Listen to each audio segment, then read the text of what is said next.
To draw trend lines on Robinhood, start by opening the app and navigating to the chart of the stock or asset you want to analyze. Tap the chart icon to switch to the chart view.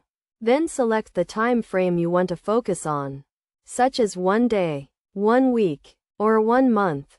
Next, tap the pencil icon in the top right corner of the chart to enable the drawing tool. This will allow you to draw directly on the chart. Select the Trendline tool, which is usually represented by a diagonal line icon. To draw a trend line, tap and hold on the chart where you want the line to start. Then drag your finger to where you want the line to end. Release your finger to create the trend line. You can adjust the trend line by tapping and holding on the line, then dragging it to a new position. There are two main types of trend lines: uptrend lines and downtrend lines.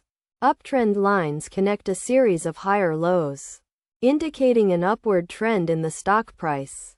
Downtrend lines connect a series of lower highs, indicating a downward trend. When drawing trend lines, look for areas of support and resistance, where the stock price has bounced off or reversed direction.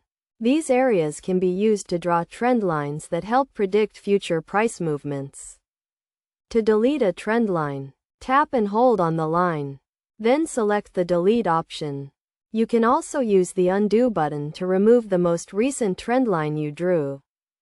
Best practices for drawing trend lines on Robinhood include using multiple timeframes to confirm trends, looking for areas of support and resistance, and using trend lines in combination with other technical indicators, such as moving averages and relative strength index. By following these steps and best practices, you can effectively draw trend lines on Robinhood to help you analyze and predict stock price movements, making more informed investment decisions.